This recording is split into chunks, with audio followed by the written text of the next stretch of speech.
Companies are banning employees from having Christmas presents sent to their offices. It comes as retail experts warn that almost £4.4 billion worth of gifts won't reach homes in time for Christmas Day. Well, I'm joined now by retail expert Katie Hardcastle. Very good evening to you.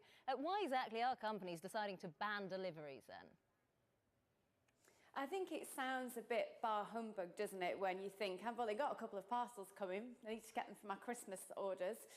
But obviously the influx, £1 in £6 now being spent online, means that if you're in an office that's dependent on its mailroom functioning properly, it just cannot cope with the demand and the stretch at this time of year. I think we are all guilty of it.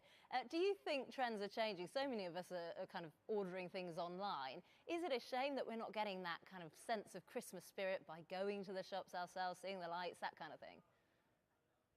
I think retail theatre, so all of the things you mentioned, the smell of chestnuts, the twinkling lights, really can affect us as a consumer. We do spend more when we're emotionally attracted to something. So the high streets have lost out on the challenge of the online shopping, and they're doing a lot of click and collect and other services to try and catch back up with that.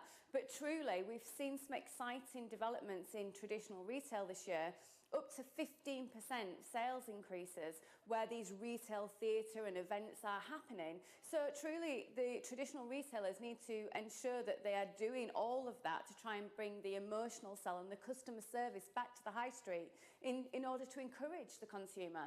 But now the pendulum swing has gone so far towards online shopping. We love it in the UK. It's not going to suddenly turn back, and it's going to be ways that online retailers need to find far more efficient services in their delivery services, because what we're hearing again is this time this year a lot of people are going to not get their goods on time because they don't understand what delivery cut-offs are, and retailers aren't doing a good enough job, I don't think, of explaining just how fierce those deadlines can be.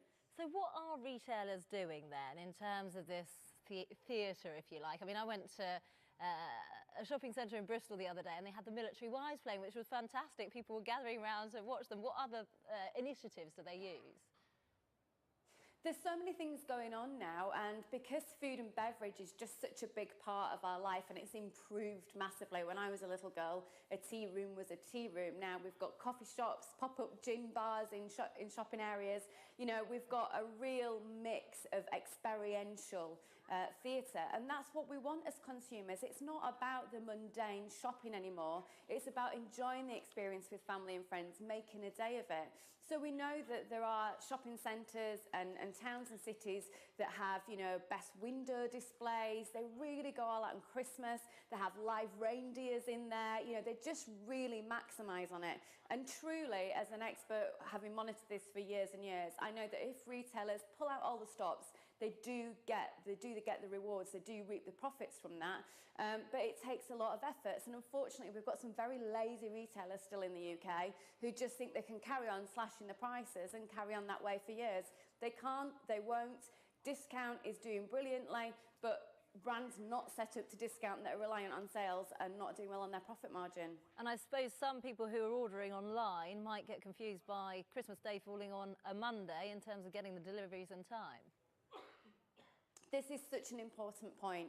You've got to read the terms and conditions, and I know that can be really labour intensive when you're busy and you're trying to do things efficiently, but things like estimated delivery times or approximate delivery times are not what we want this time of year, unless you're using quite a costly express delivery service. A lot of retailers are cutting off Monday, Tuesday next week. Now, you know, one of the problems created in this situation is a lot of people are dependent on a December wage to get the cash in to pay for Christmas. So I would say either online vouchers, so you know you can print it off at home, or good old-fashioned high street coming to your rescue, making sure that you're staying within your budget at all times. Just hoping and praying that something might turn up without any guarantees. Just not worth doing if you don't want to disappoint family and friends at this time. Fantastic. Well, have a great Christmas. I did read that a couple of shops are guaranteeing delivery on Christmas Day if you order on Christmas Eve. Incredible. But yeah, have a great Christmas. I won't believe that late. Thanks.